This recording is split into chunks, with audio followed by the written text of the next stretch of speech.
자, 저번 시간에 이어서 이번 시간도 경쟁시장과 관련된 이야기를 하도록 하겠습니다. 저번 시간에 그 이야기를 하다가 말았는데 무슨 이야기냐 하면은 기업의 단기 공급 곡선이라고 하는 건 결국 MC 곡선이다. 한계 비용 곡선이다. 라고 이야기를 했었는데 그 MC 곡선인 것도 이 MC 곡선 전체가 그 개별 기업의 단기 공급 곡선이 되는 것이 아니라 AVC 최저점 상방에 있는 MC 곡선만 된다라고 이야기를 했었죠. 그 이야기인데 그 이야기와 관련해서 우리가 요 이야기를 했습니다. 즉 아까 이야기를 정리를 해보면 P 값이 그러니까 TR이 만약에 그러니까 총 수입이 TVC 그러니까 총 가변 비용 곡선보다 큰 경우에는 장사를 한다라고 이야기했었죠. 우리의 경우에 있어서는 이 TR이 105만 원이냐 95만 원이냐에 따라서 결정이 되는데 105만 원이면 지금 TVC가 100만 원이었으니까 TR이 총 수입이 총 가변 비용보다 큰 경우죠. 그러니까 이때는 장사를 합니다. 그걸 조업이라고 하거든요. 조업, 장사를 한다, 조업을 한다 라고 이야기를 했었고, 만약에 TR 값이 총 수입이 TVC보다 작다면은 조업을 중단하게 된다. 이런 관계가 있다는 거예요. 즉 TR 결국 TR 이꼴 TVC가 요거를 분기점으로 해서 요게 조업 중단점이에요. 중단점. 라고 보통 이야기합니다. TR 이꼴 TVC 요 조업 중단점이라고 볼 수 있는데 즉 TR이 TVC보다 크면은 조업을 하게 되고 TR이 TVC보다 작으면 조업을 중단하게 되는 그 분기점이라는 의미에서 조업 중단점이라고 하는 중단할 것인지 말 것인지를 결정하는 기준점이다라고 하는 의미에서 그렇다고 이야기할 수 있는데 그렇다는 겁니다. 그래서 우리는 TR이 TVC보다 큰 요것만 의미가 있고 요 TR이 TVC보다 작은 경우에는 사람들이 아예 생산 둘 다 손실을 볼 수도 있거든요. 예. 손실을 볼 수도 있는데 그래도 적어도 요렇게 손실을 본다 하더라도 요렇게 봐야 TR이 TVC보다 커야 손실을 그나마 좀 줄일 수 있거든요. 왜냐하면 고정 비용이라고 하는 것은 이미 매몰 비용입니다. 예, 이미 내가 생산을 하든 생산을 하지 않든 전혀 나한테 의사결정에 영향을 미치지 못하는 그런 어차피 나가야 되는 비용 그걸 매몰 비용이라고 하는데 내 의사결정과는 무관한 비용 그걸 이제 매몰 비용이라고 그러는데 내 의사결정에 전혀 영향을 미치지 못하는 비용 매몰 비용이라고 그러는데 요 10만 원이라고 하는 것은 우리에 의해서 TFC 요거는 매몰 비용이에요. 우리 의사결정에 고려해서는 안 되는 비용입니다. 그렇기 때문에 우리는 수입하고 비용을 형량을 할 때 수입과 비용을 형량을 할 때 매몰 비용은 빼고 TVC 즉 가변 비용, 매몰 비용이 아닌 비용 중에서 모든 비용인 TVC를 고려해서 그 수입과 비용을 형량해서 수입이 비용보다 많으면 우리가 그 조업을 하게 되고 수입이 비용보다 작으면 조업을 중단하게 된다. 이렇게 보는 거예요. 네.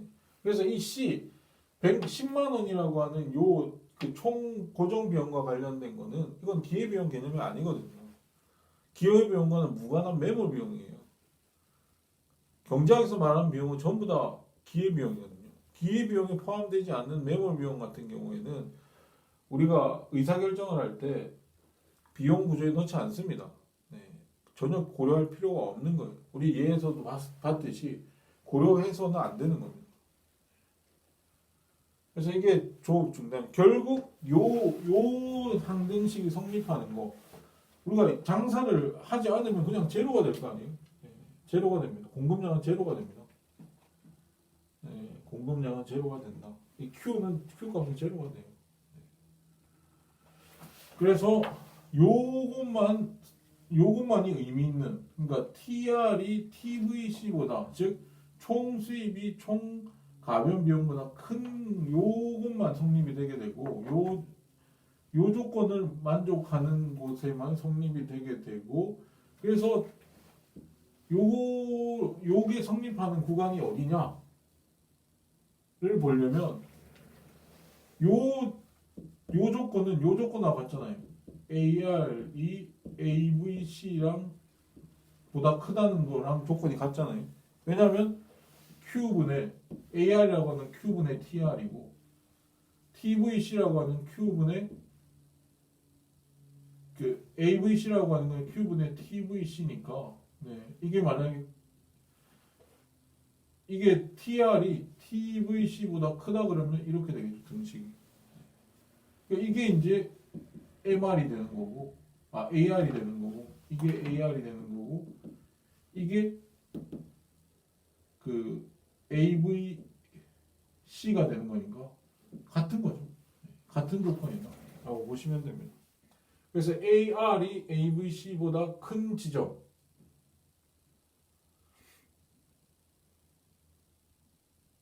AR이 AVC보다 근데 AR이라고 하는 건 결국 P잖아요. 평균 수입은 가격과 같다고 그랬죠. P잖아요. 그래서 결국은 P가 AVC보다 큰 지점. P가 AVC보다 큰 지점. 그 지점을 찾아야 된다는 거죠. 그래서 여기 AVC를 추가로 그리게 되면 AVC 곡선을 우리가 AVC가 여기 있으니까 AVC 곡선을 추가로 뭘로 그리죠? 파란색으로 그리면 AVC 곡선을 이렇게 그릴 수 있잖아요. 이게 AVC 곡선입니다. 이게 최저점을 밑에서 위로 관통하도록 그리면 되죠. AVC 지점을 그리게 되면은 결국 AVC 위에 있는 가격들만 AVC 상방에 있는 가격들만 우리가 MC 곡선으로 즉 공급 곡선으로서 유효하다는 겁니다. 가격이 요 AVC 최저점 밑으로 내려가 버리면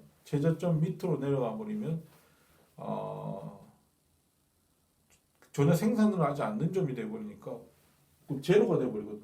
그거는 이제 MC 곡선이라고 하더라도 공급 곡선에 포함될 수가 없는 거예요. 즉 만약에 MC 곡선이 이렇게 그려져 있고 만약에 AVC 최저점의 밑에서 가격이 결정이 돼 버리면 예컨대 이 P4라고 하면 그러면 MR 이꼴 MC가 이거 MR 곡선이죠. MR4 곡선인데 MR 이꼴 MC가 여기서 성립하잖아요.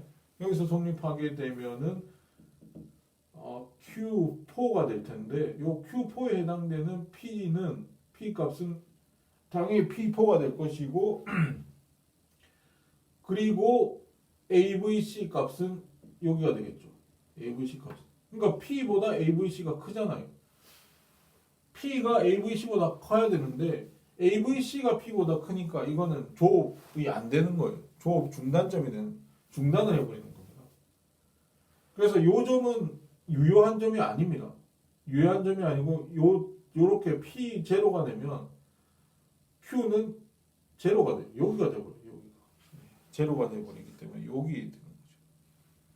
그래서 무조건 AVC 최저점 위에 적용되는 P만이 요런 P만 최저점 위에 있는 P만이 유효한 P가 되고 P와 Q 간의 관계가 유효하게 되고 그 최저점 위쪽에 있는 점 요 위쪽 AVC 최저점의 위에 있는 MC 곡선 즉 저기 적혀 있죠. AVC 최저점 상방의 MC 곡선만이 기업의 단기 공급 곡선이 된다라고 보시면 되는 겁니다. 그래서 요거를 다시 이제 그리면 이렇게 된다는 거예요. 다시 이제 정리를 해서 그리면 이렇게 이제 그린다. 똑같이 그리는 거예요. 요거랑 이거 너무 난삽하기 때문에 다시 그리면 Q0 돼 있고, 그러니까 ATC 곡선이 있고, ATC 곡선이 있고, 그 다음에 AVC 곡선이 있다라고 하면 요 최저점이 여기 있고 최저점이 여기 있죠. 그래서 요 MC 곡선이 될 텐데, 이 공급 곡선은 개별 이 기업의 이 개별 기업이죠. 이 기업의 개별 공급 곡선은 AVC 곡선의 최저점의 상방에 위치한 MC 곡선, 요게 요 빨간색으로 된 부분만 요게 개별 공급 곡선이 되더라. 개별 기업의 단기 공급 곡선이 된다 라고 보시면 되는 거예요. 그 이야기입니다. 그 이야기. 이 최저점 밑으로 가면은 생산량은 제로가 돼버려요. 제로가 돼버리니까 그 의미가 없는 지점이 된다라고 보시면 되고, MC 곡선인데 MC 곡선도 AVC 최저점 상방에 있는 MC 곡선이어야 된다 라고 보시면, 그래서 우리가 개별 공급 곡선을 도출을 했죠.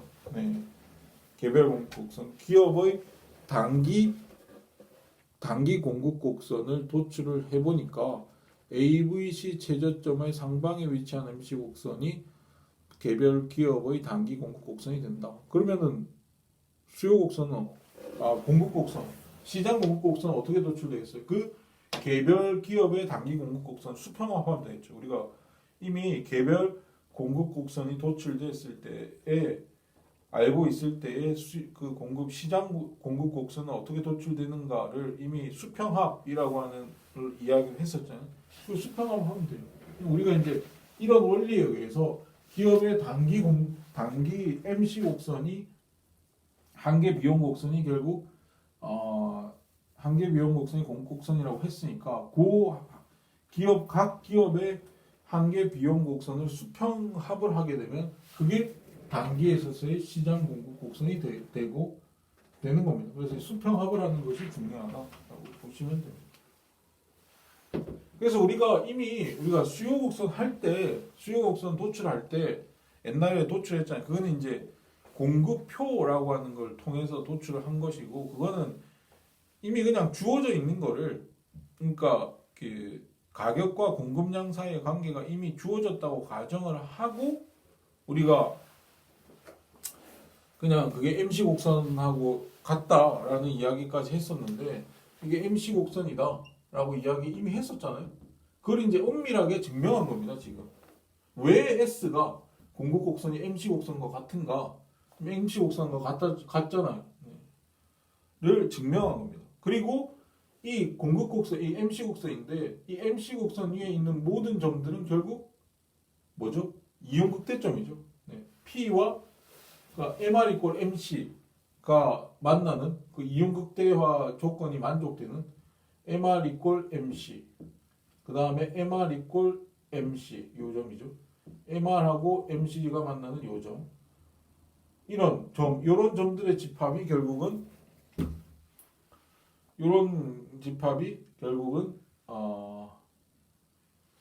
공급 곡선이다라고 보시면 됩니다. 그래서 수평의 개별 공급 곡선이 도출되면 이제 수평합을 하면 시장 공급 곡선이 되는 거죠. 그래서 옛날에 했던 거를 엄밀하게 더 이야기를 한 것이다라고 보시면 되고, 그리고 공급 곡선은 결국 공급 곡선 위에 있는 모든 점은 이윤극대점이다.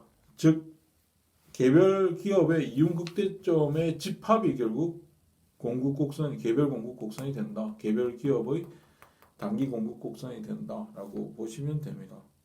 그 이야기를 한 것이다. 그럼 우리가 이제 수미일관하게 균형점이 어떻게 도출이 되는지 논리적으로 설명할 수 있죠. 우리가 공급 곡선을 도출했다. 그런 식으로 해서 MC 곡선이 공급 곡선이다. MC 곡선이 공급 곡선이다.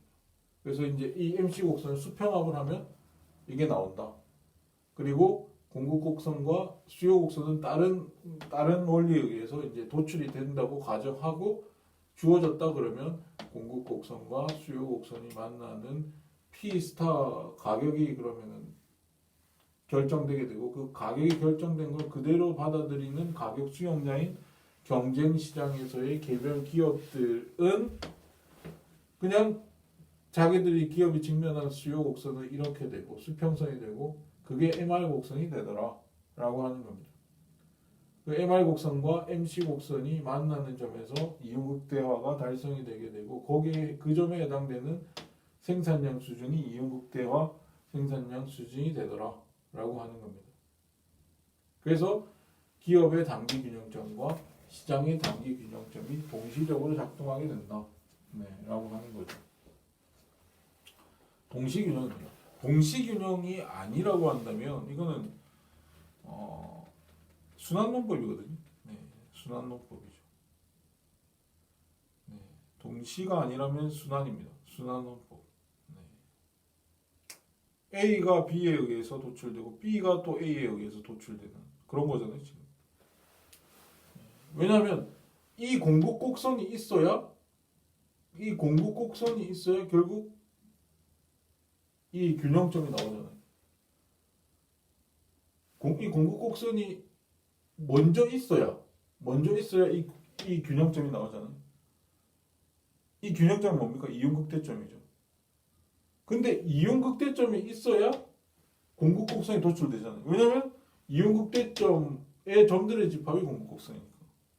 그 서로 이제 논리가 순환하죠. 이게 있어야 이게 도출되고 이게 있어야 이게 도출되니까 순환론법이죠. 네, 순환론법입니다. 그래서 이게 동시균형이 아니면 사실은 모순입니다. 선후관계로 이야기를 해버리면은 순환론법이 되는 거예요. 모순이 되는 겁니다.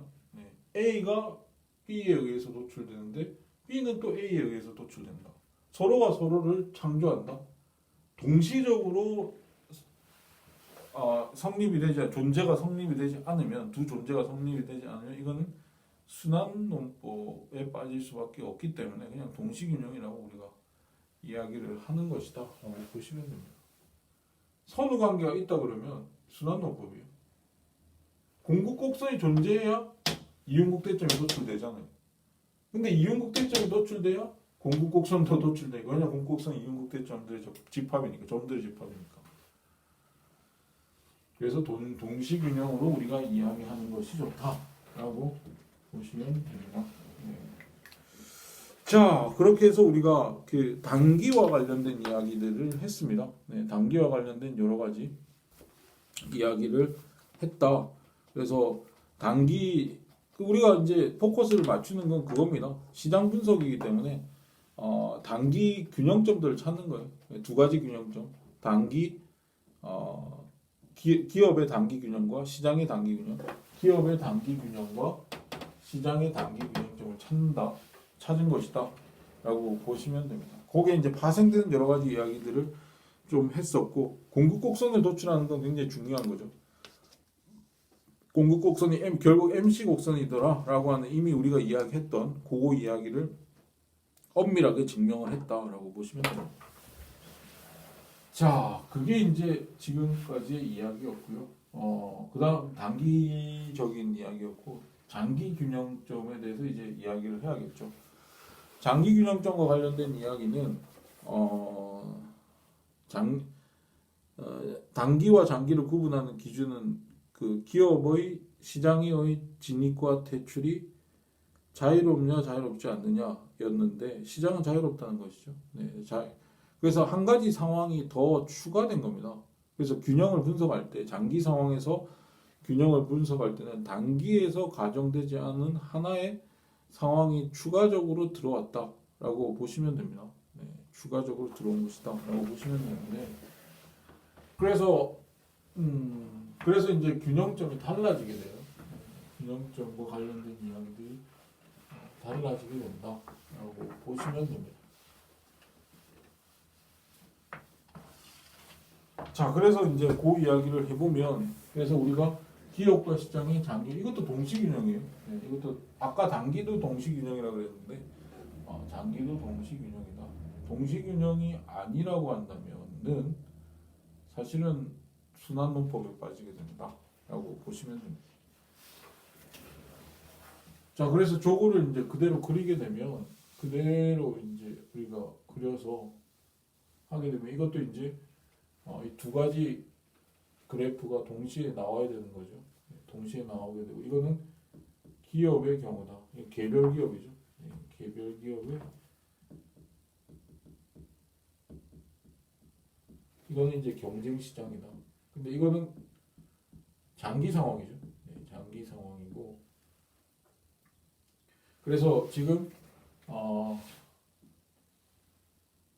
요때 이제 그 비용 곡선은 장기 비용 곡선이에요. 그래서 요거는 LAC 곡선이다. 장기 평균 비용 곡선이고 요거와 관계된 MC 곡선은 MC 곡선 그래서 죄송한데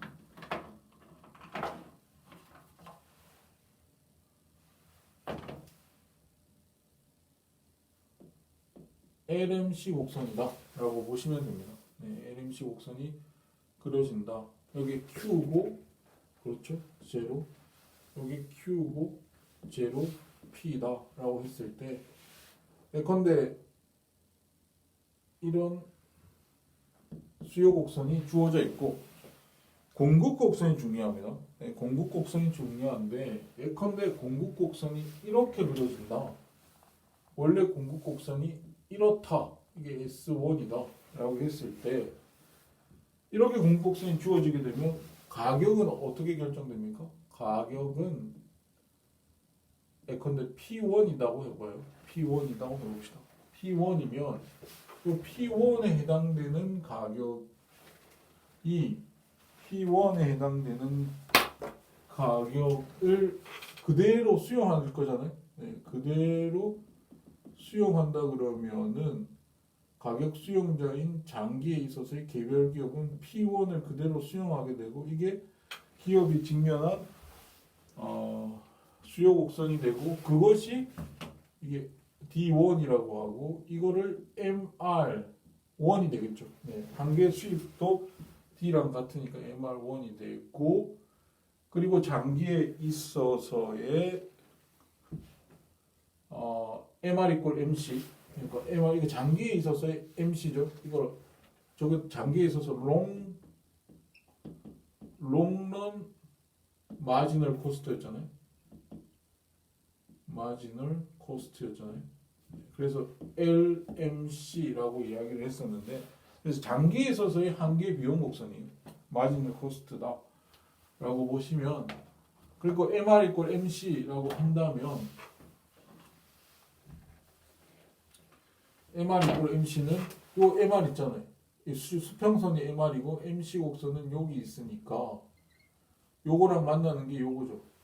여기서 균형이 성립을 할 것 같은데 원래 단기 상황에서는 그랬죠. MR 이꼴 MC가 되면은 균형점이 발생이 될 텐데 그렇지가 않다는 거예요. 왜냐하면 하나의 상황이 더 추가가 됐죠. 즉 기업의 진퇴가 자유롭다는 겁니다. 기업의 진입과 퇴출이 자유로워요. 네, 자유롭습니다. 그래서 요 지점은 지금 무슨 상황이죠? 요 지점은 초과 이윤이 발생하고 있는 지점이죠. 왜냐하면 P의 수준이 즉 가격 수준이 지금 그 LAC 즉 평균 비용보다 높잖아요. 높게 있기 때문에 P의 높이가 요거 LAC의 높이보다 높기 때문에 초과 이윤이 발생하거든요. 초과 이윤이 발생을 해버리면 그러니까 지금 초과 이윤이 발생을 해요. P가 P1 상황이면 즉 P1 상황이면 초과 이윤이 발생해요. 네, 초과 제가 안 넣으니까 P가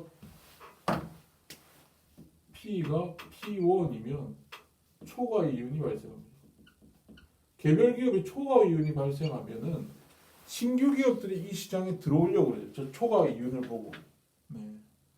저만큼의 이윤이 발생한다는 걸 알고 있기 때문에 신규 기업이 진입을 합니다. 신규 기업이 진입을 합니다. 진입을 하고 기존 기업들도 생산량을 늘릴지도 몰라요. 네, 생산량을 늘릴지도 모릅니다. 초과 이윤이 발생하고 있기 때문에. 그러면 생산량은 늘어납니다.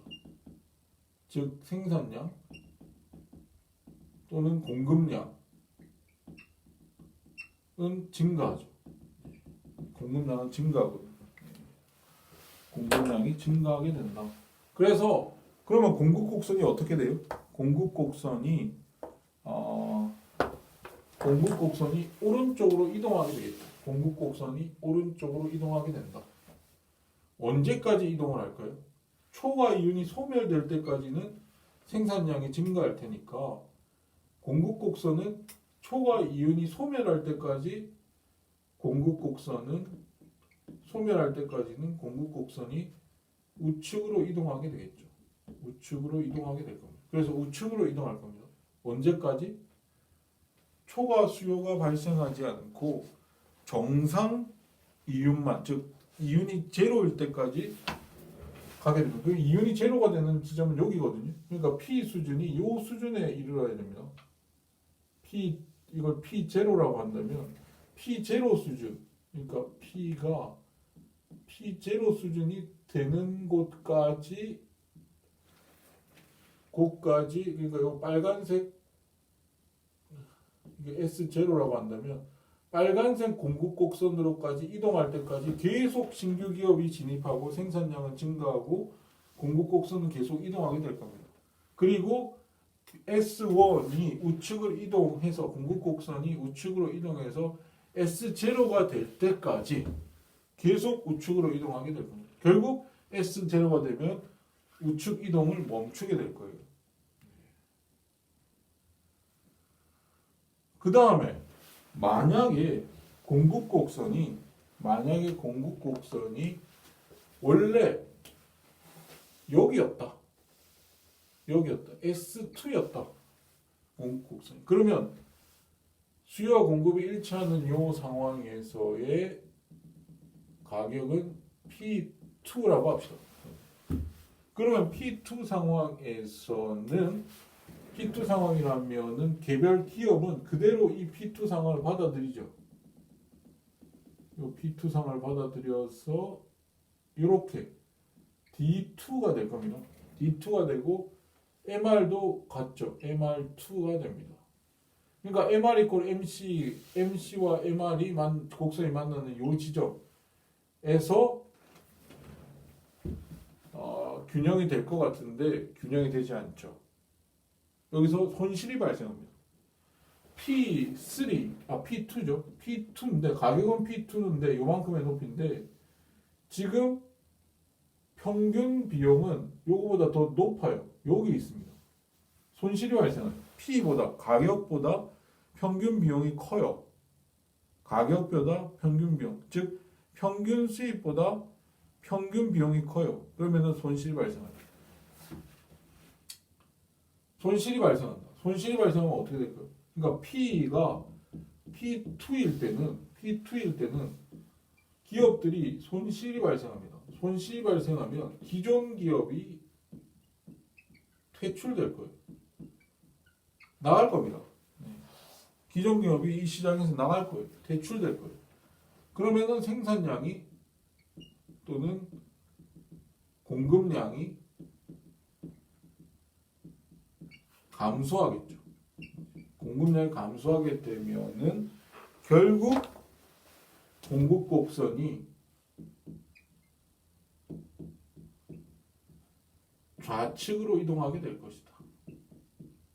그래서 좌측으로 S2의 공급 곡선이 좌측으로 이동하게 되겠죠. 언제까지 이동을 하죠? 손실이 없어질 때까지 이동하지 않겠습니까?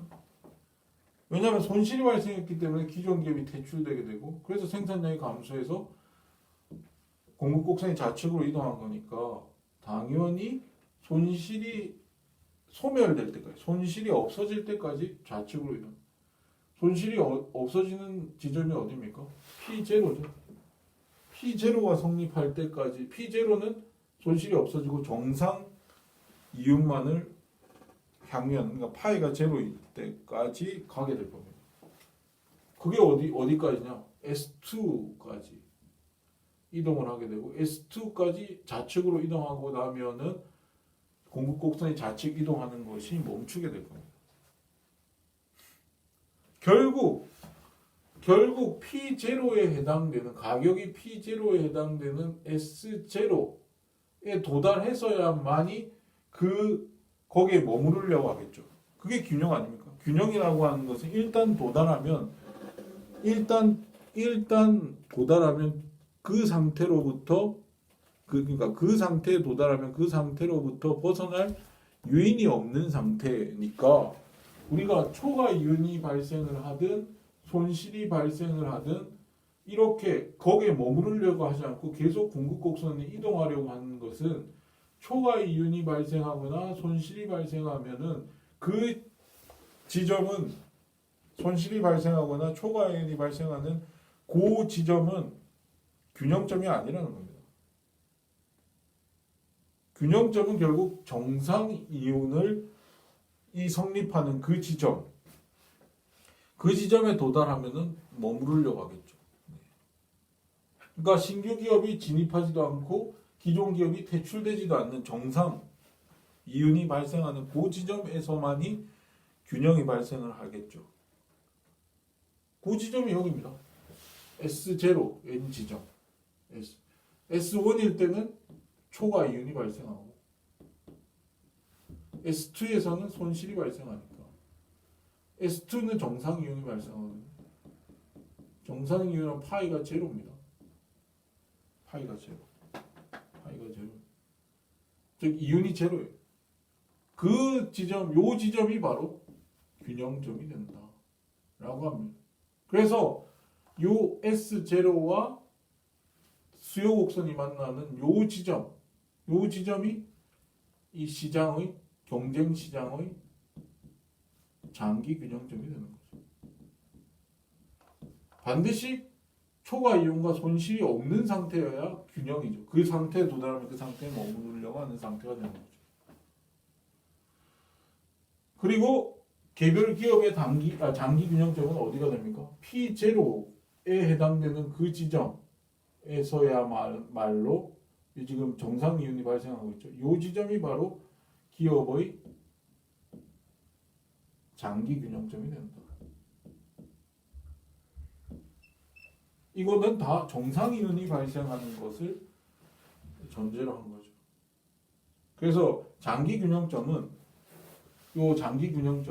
결국은 개별 기업 입장에서는 정상 이윤이 발생하는 지점이다라고 보시면 되는 겁니다. 그래서 우리가 단기에서는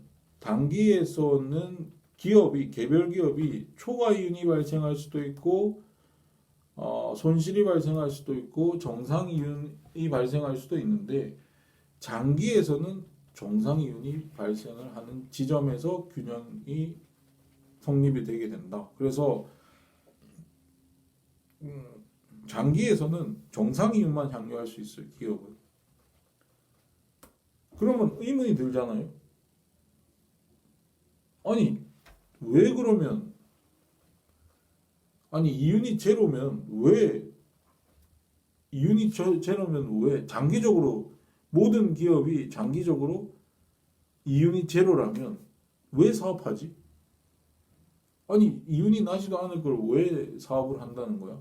이게 틀린 거 아니야? 현실을 전혀 반영하지 못하는 그냥 이론적인 거 아니냐라고 이야기할 수 있지만 이때 정상 이윤이라고 하는 것은 그러니까 이윤이 제로라고 하는 것은 우리가 이제 회계적 이윤이 아니라 경제학적 이윤이거든요. 그래서 우리가 실제로는 이윤이 회계적으로는 그 이윤이 플러스로 나타납니다. 근데 경제학적으로는 제로라는 뜻이에요. 그러니까 우리가 그 경제적 이윤이라고 하는 거는 경제학적 이윤이라고 하는 걸 우리가 이제 총 수입에서 총 비용을 빼는데 이 비용은 명시적 비용하고 플러스 암묵적 비용까지 포함하는 것이다 라고 이야기했었잖아요. 예. 근데 이게 경제학적 비용이에요. 명시적 비용 플러스 암묵적 비용. 요게 이제 결국 요 전체가 요 두 개 전체가 이게 이제 경제학적 비용이 된 거고, 요 명시적 비용만이 회계적 비용이라고 그러죠. 회계적 비용 또는 명시적 비용이라고 하는 현금 지출이 실제로 있었던 겁니다. 암묵적 비용은 현실적으로 비용이 지불되지 않은 거예요. 그것까지 다 포함하는 것이기 때문에 실질적으로 회계적 비용으로만 계산을 하게 되면 이게 제로라, 경제학적 비용이 제로란 말은 이게 지금 파이가 제로죠. 이게 정상이윤은 이게 제로란 말은 이게 정상이윤이라는 뜻이거든요. 이게 정상이윤이라는 뜻인데, 이게 제로라는 말 자체는 아예 돈이 플러스가 안 된다는 말이 아니고 암묵적 비용까지 포함했기 때문에 그런 겁니다. 네. 그래서 암묵적 비용 정도는 이 제로란 말은 암묵적 비용 회계적으로 생각을 하면 암묵적 비용만큼은 우리가 이윤으로 남는다라고 하는 뜻이에요. 예컨대 저번에 우리가 이 이야기 할 때 예를 들었던 거, 우리가 과자 사업을 한다, 과자 가게를 열어서 과자 사업을 한다. 여기에 들어간 비용이 1억이다. 1억을 투입을 했다. 라고 해봅시다. 근데 1억 원을 투입했다는 거는 이게 명시적 비용이거든요. 현금 지출이 있었던 거거든요. 근데 암묵적 비용에는 뭐가 있다고 그랬어요? 만약에 내가 과자 가게를 안 했더라면 다른 기업에 취직을 할 수 있었을 거잖아요. 그때 그 취직했을 때 임금이 1년에 예컨대 2천만 원이다 라고 생각하고, 그 다음에 1억 원을 과자 가게를 하는데 투입하지 말고 그냥 은행에 꽂아둬서 이자를 받았더라면 이자 소득이 예컨대 이게 5%다 그러면 1년에 5%에 500만 원 수익으로, 이런 것들은 실제로 발생한 비용은 아닌데 우리가 포기한 기회비용이죠. 과자 가게를 함으로 인해서 포기한 기회비용이죠.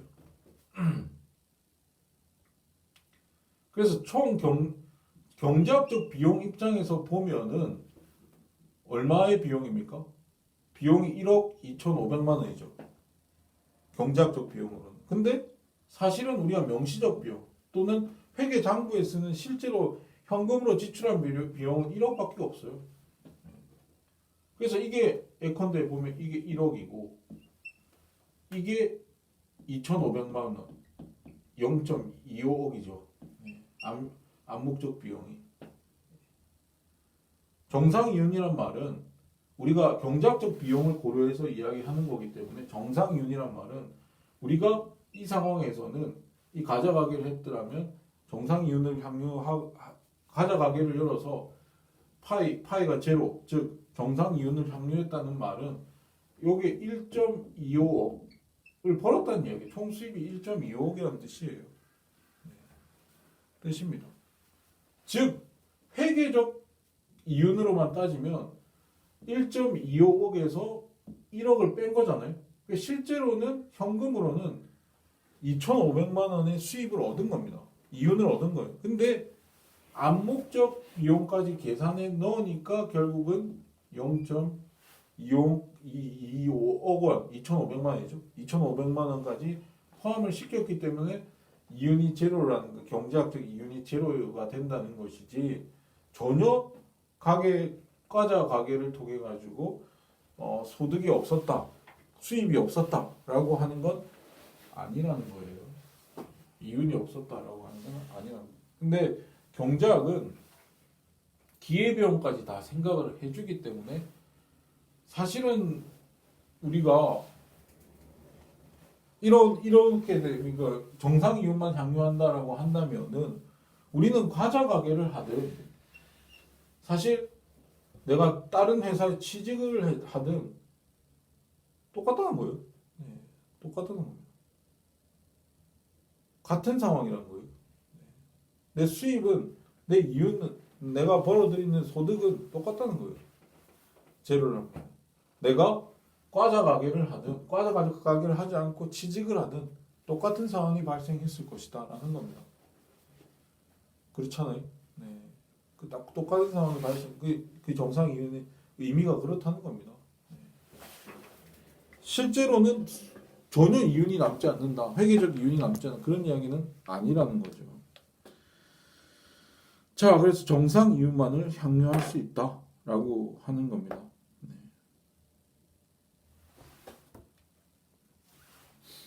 자, 그리고 장기의 시장 공급 곡선, 여기 장기 시장 공급 곡선도 도출을 할 수 있는데, 장기 시장 공급 곡선은 좀 복잡한데 몇 가지 이제 그 가정이 있을 수 있어요.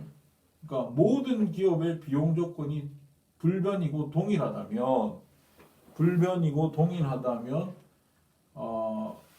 그 장기 공급 곡선은 수평선 모양이 됩니다. 수평선 모양. 네.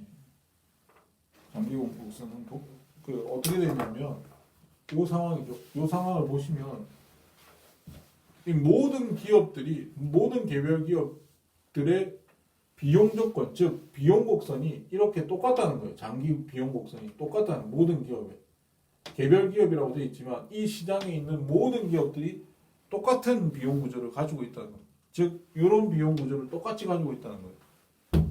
그리고 생산량에 따라서 생산량이 그러니까 동일하고 불변이란 거예요. 생산량 수준이 오르든 내리든 불변이란 겁니다. 생산량 수준이 그러니까 생산량 수준 그럴 수 있잖아요. 생산량을 많이 하기 위해서 많이 수요를 하게 되면 그러니까 내가 어떤 물건 그러니까 그 만두를 만들기 위해서 만두의 생산량을 그 이전에 비해서 높인다. 생산량을 많이 한다. 그러면은 생산량을 많이 하기 때문에 만두 피라든지 또는 고기라든지 당면 이런 걸 수요를 많이 할 거 아니에요? 그러면은 그 투입물의 가격이 올라갈 수 있단 말이에요. 만두 피 가격도 올라가고 뭐 고기 가격도 올라갈 수도 있죠. 그럼 비용 구조가 올라가잖아요. 그러니까 내가 생산량을 얼마로 하느냐, 생산량 늘리냐 줄이느냐에 따라서 투입물의 가격이 변해가지고 비용 구조가 올라갈 수도 있죠. 올라갈 수도 있어요. 내려갈 수도 있습니다. 네, 내려갈 수도 있거든요. 비용 구조가 오히려 내가 수요를 많이 하는 바람에 그 수요에 의해서 뭔가 기술 수준이 발전을 하게 되고 투입물에 대한 기술이 발전, 뭐 그래서 어떻게 내려갈 수도 있습니다. 아주 예외적인 경우이긴 하지만 내려갈 수도 있어요.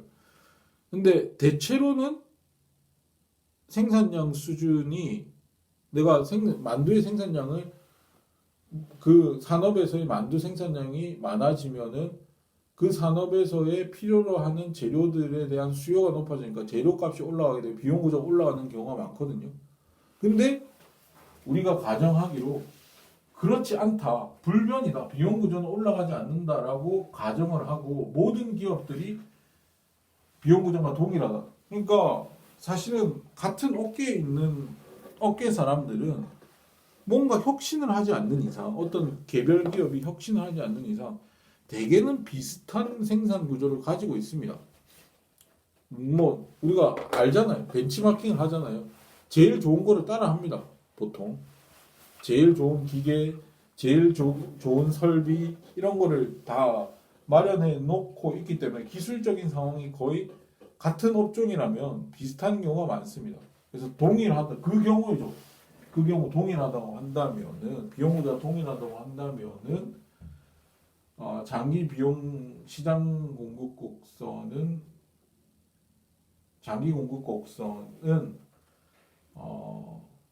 수평선 모양이 되겠죠. 네, 수평선 모양이 될 것이다. 그러니까 요 상황에서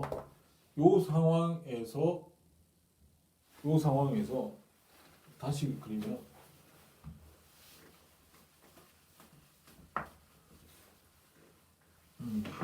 요 상황에서 지금 요런 상황입니다. 지금 잘 안 그려지. 이 상황에서 공급 곡선과 수요 곡선이 이렇게 만나고 있어요. 이 점에서 가격이 결정될 거고, 그래서 이 상황에 맞게 비용이 정상 이용만 하도록 그려주면 여기 LAC 곡선이고 여기 LMC 곡선이잖아요. 네, 이렇게 되겠죠. 네, 이렇게 돼서 요 점이 기업의 Q가 되고 제로가 되고 Q가 제로 P 이렇게 될 텐데 이 상황에서 이 지점이 기업의 장기 균형, 이 지점이 기업의 단기 균형 이렇게 될 거잖아요. 네, 이렇게 될 텐데 여기에서 예컨대 갑자기 시장에 뭐 어떤 충격이 발생을 해서 수요 곡선이 이렇게 이동한다, D-로 이동한다라고 보면 지금 공급 곡선 이게 지금 균형점이 바뀌잖아요. 네, 균형점이 바뀔 수 있는데 그래가지고 이렇게 되잖아요. 그러니까 이렇게 돼서 이게 MR = MC가 여기 성립을 해서 결국은 초과이윤이 발생합니다. 초과이윤이 발생하면 어떻게 되죠? 신규 기업이 들어오잖아요. 들어와서 S가 다시 오른쪽으로 이동합니다. 언제까지? 다시 올라갔지만 다시 정상 이윤이 될 때까지 공급 곡선이 이렇게 이동을 할 겁니다. 공급 곡선이 이렇게 S-로 이동할 겁니다. 결국에는 이 점에서 다시 내려오게 되죠. 결국은 원래 이 시장에서의 총 시장 공급, 시장 거래량은 Q1이었는데 이제 Q2로 이렇게 변한 것밖에 없어요. 가격은 다시 올라갔다 내려왔거든요. 그래서 P0로 일정했는데 그러니까 P가 올라갔다가 다시 내려오거든요. P는 일정한데 Q만 변한 거죠. 시장의 거래량만 변한 거죠. 그러니까 전체적으로 그려주면 이 시장 공급 곡선을 그려주면 시장은 P는 그대로인데 이런 어떤 수요 충격에 의해서 균형점이 변했으니까 이런 식으로 되는 거예요. 공급 곡선이 이런 식으로 되는 겁니다. Q랑 제로랑 P가 있으면 P는 P0로 그대로였는데 이런 식으로 Q1에서 Q2로 변하더라. 이게 공급 곡선이 되는 거예요. 이게 시장의 장기 공급 곡선이 되는 겁니다. 장기 공급 곡선. 수평선 모양의 장기 공급 곡선이 되는 거죠. 근데 만약에 모든 기업의 비용 조건이 불변이면서 동일하지 않고 만약에 불변이 아니거나 동일하지 않으면 우상향의 모양이 되거든요. 네, 우상향의 모양이 됩니다. 우리가 흔히 아는 공급 곡선처럼 우상향의 장기 시장 공급 곡선도 우상향의 모양이 되는데, 그러니까 불변이 아니고 시장 기업의 모든 기업의 비용 조건이 불변이 아니고 생산량 증가에 따라서 비용 조건이 상승을 하거나 아니면 기업마다 비용 조건이 다를 경우 동일하지 않고 다를 경우에는 우상하는 모양의 시장의 장기 시장 공급 곡선이 되는 겁니다. 그 이야기를 해야 되거든요. 네, 그 이야기. 그러니까 지금 불변이고 동일하다. 모든 기업이 비용 구조가 동일하고 모든 기업의 비용 구조가 동일하고 이렇게 동일하고 이게 생산량에 따라 변하지 않는다라고 하는 강한 전제가 있었죠. 그 강한 전제 안에서는 이렇게 수평선 모형의 장기 시장 공급 곡선이 도출이 되지만 그렇지 않고 불변이거나 동일하지도 않은, 그러니까 불변이 아니거나 동일하지도 않으면 둘 중에 하나라도 위배되면 우상향하는 모양의 장기 시장 공급 곡선이 됩니다. 네, 되는데 시간이 많이 흘러서 그 이야기는 다음 주에 하도록 하겠습니다. 수고하셨어요. 그리고 다음 시간에는 독점 시장과 관련된 이야기도 하도록 하겠습니다. 수고하셨어요.